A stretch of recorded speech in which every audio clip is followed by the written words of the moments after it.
শুনলাম তো, শুনলাম যে এবার নাকি সাকিবের মুভিটাই সব থেকে বেশি ভালো হয়েছে, অনেকেই খুব ইমোশনাল হয়ে গিয়েছে শুনলাম। তা এই জন্যই ভাবছি যে এটা দেখার পরে দেখবো আবার। হয় না, তো যদি এমন হয় যে না বাংলাদেশি মুভিকে মানুষ এতটা সাপোর্ট করছে বা এত বেশি কমপ্লিমেন্ট দিচ্ছে, তাহলে তো এটা আমাদের বাংলাদেশের জন্যই ভালো। মানুষ তো বেশিরভাগ ইন্ডিয়ান মুভি দেখেই ঝুঁকে যাচ্ছে। তো এটা যদি হয় যে না সত্যি বাংলাদেশি মুভি মানুষকে এভাবে টাচ করতে পারছে, তাহলে তো আমাদের দেশের জন্যই ভালো, আমার মনে হচ্ছে এটা। আচ্ছা, আমি গতকালকে একটি ইন্টারভিউ নিছি, সেখানে ওনারা স্বামী স্ত্রী আসছে, ওনারা হলো ডক্টর একজন, ইঞ্জিনিয়ার একজন। ওনারা সেকান্দার মুভি দেখছে সালমান খানের, যেটা ইন্ডিয়া চলতেছে বর্তমানে, ঈদের মুভি সিকান্দার, এটা হলো 300 কোটি টাকার বাজেট। আর উনি বরবাদও দেখলো, তো এটা 16 কোটি টাকা বাজেট।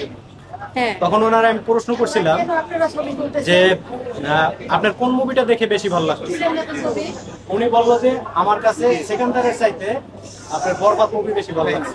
এই কথাটা শুনে আপনার কেমন লাগলো? এটা তো সত্যি অনেক ভালো লাগার একটা বিষয় যে বাংলাদেশি মানুষই বাংলাদেশের মুভিকে এত বেশি সাপোর্ট করছে। যে বাংলাদেশি মানুষ আগে তো বাংলা মুভি দেখতে চাইতো না, এরাই তো একসময় আন্দোলন করে ইন্ডিয়ান মুভিগুলো বাংলাদেশে আনছে।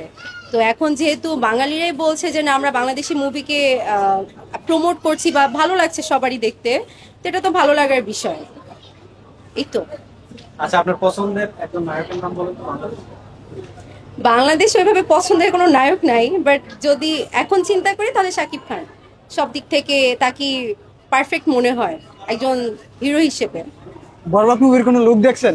বরবাদ মুভির সেটা দেখলাম, একটা সাইন দেওয়া, ওইটাই তো দেখলাম, আর তো কিছু দেখি নাই। ডায়লগ ভাইরাল হয়েছে, ওটা শুনছেন?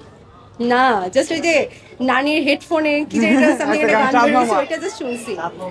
হ্যাঁ, চাঁদ মামা, ওইটা শুনছি, এছাড়া আর কোনো কিছু। ওই ডায়লগটা তো সবাই শুনছে, এই জিল্লু মাল শোনা হয় না, নতুন বিয়ে হয়েছে তো একটু শ্বশুর বাড়ি নিয়ে বিজি, এর জন্য এগুলো শোনা হয়। আচ্ছা আচ্ছা আচ্ছা আচ্ছা, আপনি তো টাইমই পান না। হ্যাঁ, এভাবে টাইম পাইনি। এবার যে মুভি আসছে আমি আমার শাশুড়ির কাছ থেকে শুনছি যে কোন কোন মুভি আসছে। আজকে আমার শাশুড়িকে নিয়ে আসছি মুভি দেখতে। আমার শাশুড়ি একটু আসেন, পাশে আসেন, আসেন একটু আসেন, আসেন আসেন। হ্যাঁ, আমার আম্মু, আমার খালা শাশুড়ি। আর এদিকে আসেন। আমি তো মনে করছি আপনার মানে হের মেয়ে আপনি। হ্যাঁ, তো মেয়ে তো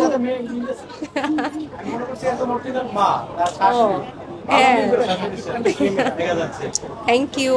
আচ্ছা আন্টি, আপনি কি বাংলা ছবি দেখেন? মাঝে মধ্যে। এই যে আমাদের এবারের ঈদের বাংলা মুভিগুলো খুব সবাই দেখতেছে, আপনারা আসতেছেন, ফ্যামিলি নিয়ে আসতেছেন। এই ধরনের বাংলা ফিল্ম ইন্ডাস্ট্রি কিন্তু প্রায় শেষের পথে ছিল। এখন তো ভালোই হচ্ছে লাস্ট 2-3 বছর ধরে। প্রিয়তমা থেকে শুরু করে। হ্যাঁ, প্রিয়তমা থেকে স্টার্ট করে। হ্যাঁ, এখন বরবাদ তো তুফানকে বিট করে দিচ্ছে। হ্যাঁ, শুনলাম তো যে বরবাদ নাকি তুফানকেও বিট করছে, বাংলাদেশে অনেক মুভিকেই নাকি বিট করছে। এটা তো ভালো, মানে বাংলাদেশের ইতিহাসের সেরা মুভি বরবাদ। এই ধরনের মেকিং এর মুভি, মানে তুফানের বাপ যারা দেখতেছে তারা বলছে হ্যাঁ ইনশাল্লাহ এটা আমরা দেখবো। আমার শাশুড়ির সাথে বলছিলাম, আমার শাশুড়ি বলছিল যে আমরা ইনশাল্লাহ আবার দেখবো বরবাদ। আন্টি আপনি দেখবেন বরবাদ? দেখবেন? হ্যাঁ, দেখবে। তাই। আচ্ছা, তো শাকিব খানের উদ্দেশ্যে এবং দর্শকদের উদ্দেশ্যে যদি কিছু বলেন, ভালো ভালো ছবি যদি দেয়। হ্যাঁ, এখন পর্যন্ত সাকিবের এই মুভিটা তো দেখা হয় নাই, বাট লাস্ট ইয়ার দেখেছিলাম, লাস্ট ইয়ারে আগের ইয়ারে প্রিয়তমা দেখেছিলাম, তখনও ভালো লাগছে। আর এই মুভিটা এখন পর্যন্ত দেখা না হলেও যা শুনেছি সে অনুযায়ী মনে হচ্ছে খুব ভালো করেছে। তা আমরা তার কাছে আমাদের এক্সপেকটেশন একটাই যে বাংলাদেশে সে যাতে আরো সুন্দর সুন্দর আমাদের মুভি উপহার দিতে পারে। এরকম ঈদ, দুইটা ঈদই তো আমরা পাই, এভাবে দিলে তো আমরাও এভাবে সিনেপ্লেক্সে আসতে পারবো মুভি দেখতে। এটা তো ভালো যে ফ্যামিলি নিয়ে আমরা একসাথে মুভি দেখতে আসতে পারতেছি, আমাদের একটা গেট টুগেদার হচ্ছে। তো তার কাছে আমাদের একটাই চাওয়া, সে যাতে আরো সুন্দর সুন্দর মুভি করে, আমাদেরকে উপহার দেয়। আর বাংলাদেশি মানুষদেরকেও আমরা বলবো যে আসেন, মুভি দেখেন, যদি ভালো লাগে তো এটা তো আমাদেরই থাকলো, আমাদের দেশি মুভি দেখেন। বাসায় বসে তো অনেক কিছুই দেখা যায়, নেটফ্লিক্সে আমরা অনেক কিছু দেখি, তো মুভি দেখতে আসলে এটা আমাদের দেশের জন্য, তো আমাদের সিনেমা জগতের জন্য একটা সাহায্য হচ্ছে, ইন্ডাস্ট্রির জন্য তো ভালো হচ্ছে, বাংলা ইন্ডাস্ট্রির জন্য। ওকে, থ্যাংক ইউ আপু। সম্পর্ক আমার কাছে মনে হয় প্রত্যেকটা সম্পর্কই আলাদা আলাদা ভাবে সবচেয়ে মা সন্তানের, এর থেকে বড় তো আর কিছু আমার কাছে মনে হয়। হ্যাঁ হ্যাঁ, অবশ্যই মা সন্তান। হ্যাঁ, আচ্ছা, নিয়ে নিলাম মা সন্তান। মা সন্তানই তো বেশি। হ্যাঁ, অবশ্যই। আচ্ছা আপু, আপনার অ্যান্সার 100% রং।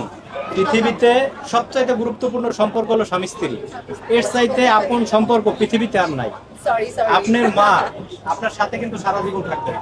হ্যাঁ আপনার স্বামী স্ত্রী এমন একটা সম্পর্ক, ও একদম শুরু থেকে মৃত্যু পর্যন্ত থাকে। হ্যাঁ, এবং মৃত্যু পরেও তো থাকে।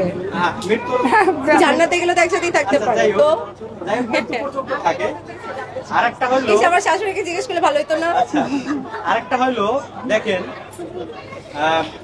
স্বামী স্ত্রীর যে সম্পর্কটা, এটা কিন্তু পৃথিবী শুরু হয়েছে স্বামী স্ত্রী দিয়ে। হ্যাঁ বুঝতে পারছেন? আদম থেকে এই জন্য হাওয়া। পৃথিবীর সবচেয়ে গুরুত্বপূর্ণ সম্পর্ক হলো স্বামী স্ত্রী। আর এই সম্পর্কটাকে আমরা মূল্যায়ন করি না বিধায় আমাদের সমাজে এখন যে অস্থির অবস্থা, হ্যাঁ, এটা সত্যি। শুধু এই সম্পর্কটাকে মূল্যায়ন না করার কারণে। জি, থ্যাংক ইউ, আপনার সাথে থ্যাংক কথা ইউ। বলে ভালো লাগলো। আচ্ছা জি।